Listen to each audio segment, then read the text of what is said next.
Okay, so we're gonna go over tall stuff. We'll go over the centering again. That's the most important part, right? We can't just make a pot like this because it's super wobbly, so we want this ball to be as smooth as possible. Okay, don't let it move you from the very, very start. Also, water, water, water, sliding and gliding, sticky, tacky, hot. You need more water. Don't put your hands down here. Okay, from the very start, don't let it move your wrists. If you try to just cone up like this, it might get really worse on you. So we kind of, I call it check it, or you can, if you're working with clay that's like really moving you around, you can lock this wrist on the side and it will help smooth that out. You see that? Oh yeah. That's a trick to help you out as a beginner, especially working with more clay. Okay, so we just get that kind of smooth. Now it is gonna be easier to come in here, not let the wrist move, and we cone up, making a nice smooth mountain and off the mountain. Yes, and you can. Okay, as long as you're not losing it. Yeah, if you watch the whole time, I have a sponge in my hand. So I push down, I'm squeezing water, so I'm not this back and forth, back and forth. I just don't teach first timers this because it's too much. It's already too much to think about. But today, if it helps you, so you don't have to worry about water, you just cup it, you hold it, I come in, and I don't have to worry about water. But we want a nice smooth mountain, and don't come off the mountain quick because that wobbles it, but off like a butterfly. Okay, we need to support side and push from the top, however it works for you. Whether you grab your thumb, this sits flat on top, but it's an edge and an edge. We don't want to be here and cupping because this is rounded. A lot of people want to cup. It's gonna get wobbly. It's an edge and an edge, preferably the hands connected. I come over the top and use this edge of my hand here as I'm nudging side and off like a butterfly. Okay, if there's lots of clay over here, you can just come in and get rid of it because it's thin. Okay.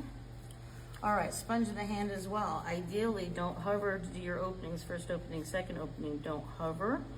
Also, let's talk about this. We want things to be tall, right?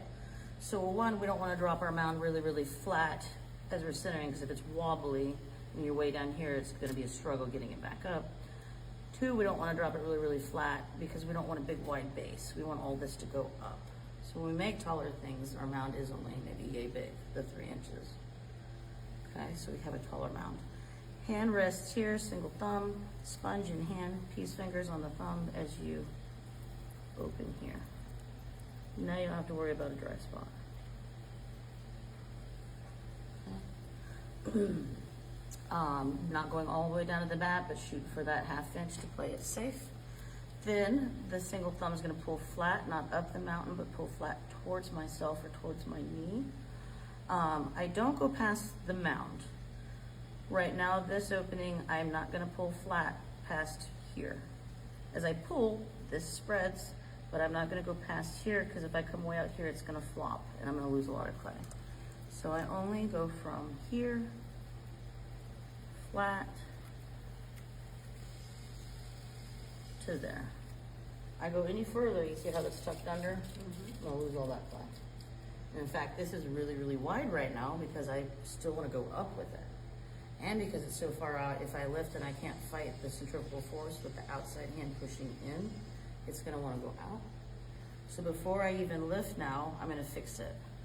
Plus, I'm gonna come in here and I'm gonna compress this. I can see it's a little on the thick side, and I wanna compress it, support a single hand, push in the middle, push to the outer edge.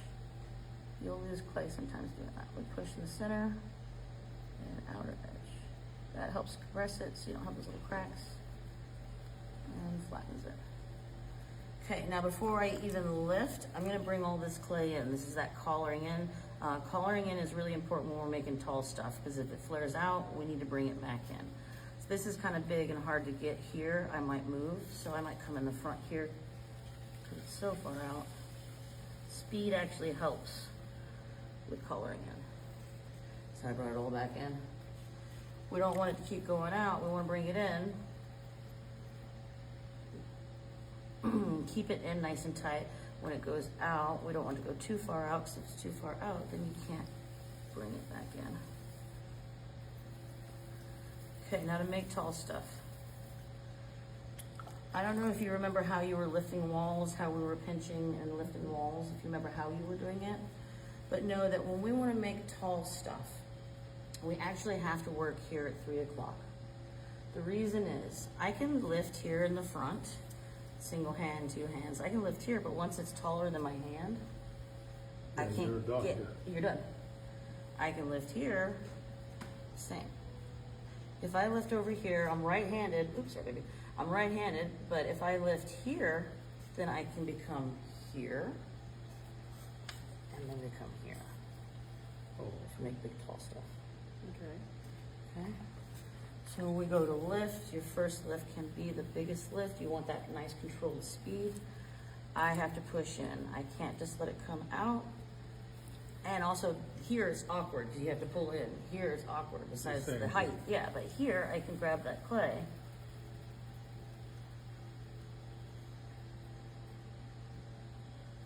See how I keep it tight? Okay, Because, silo. yeah, because I can always bring it back out if I don't want it that tight. But you might as well keep it tight as you're lifting, as long as you can get your hand in there. So once it's too far out, you can't bring it back in. Say you lifted and it did do that. This is collaring in. You can rest your hand on the outside just here and drizzle the water to get it all on the outside. They go underneath where it's flared, gently. And brings it in. You go from bottom, you don't stay in one spot or anything, but you just bring it in. This is how you make little bud vases and things too. Say if I wanted to turn that into a little bud vase. Okay, but I would do that at the end. I got a whole lot more clay to lift. Between a lift, you can come in and just rest your fingers here and here. I'm not pushing hard, but I'm just resting them. Know when we do a lot of this collaring in, it's 100% normal for your top to get unlevel. We just chop it when that happens. Okay. Okay, but there's more clay way down here. Here's where I have to connect. We'll connect somehow.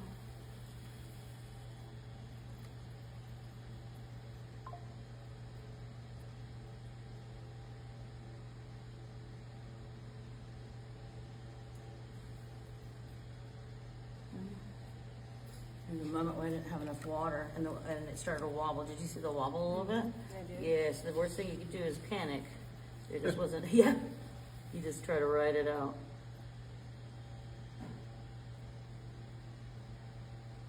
I don't panic. I just yell AJ. This was 1 pound and 12 ounces of clay. Alright, that's the most we're gonna get out of it. We're shooting for those Olapots, so before we go bringing it in tight, or, I mean, that could be a simple Olapot, but I might bring in the Yeah. top, so the top's not so flared out, right? Yeah. And it'll hold more water because it's got the base. But steady hand, 2 hands on that spongy sponge. You don't start with a dry sponge, but already wet, it's squeezed out.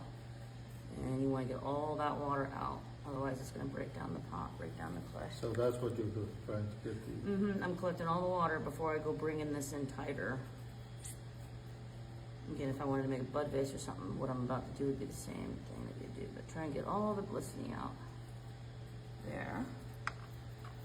Okay, the hand just rests and gets water and every bit of that pot. 'Cause now I'm trying to not get it on the inside, just the outside, because I just got all the water out. A little bit of speed helps. It looks like it's bending, but as long as you're gentle with it and don't overbend it.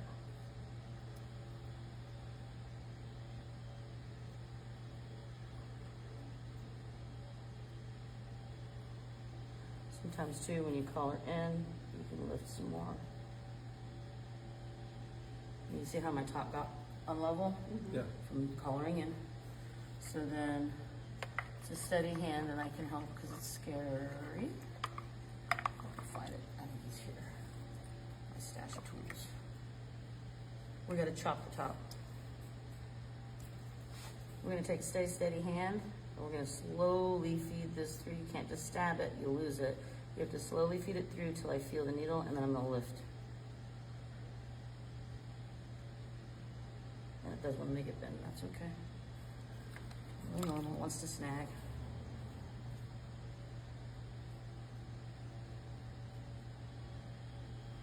So. Okay, you leave it like that.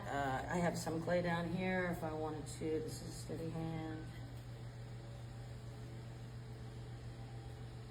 It's gonna be buried in the soil, so it doesn't really much matter what it, Yeah. but if you do it in a vase or something. There you go.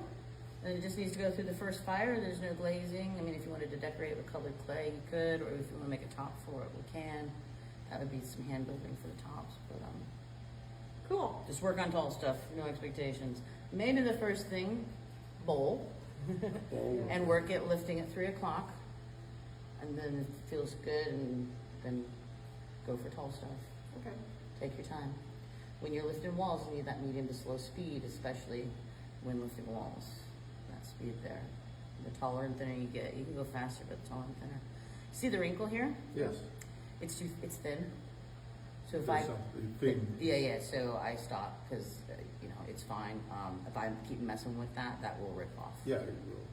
Yeah, so anytime you see a wrinkle like that, you might as well stop before you lose pop. Okay. Cool. And then, yep, don't forget to wire cut on. And, yeah. Don't do it while it's spinning though. Oh, Not yet.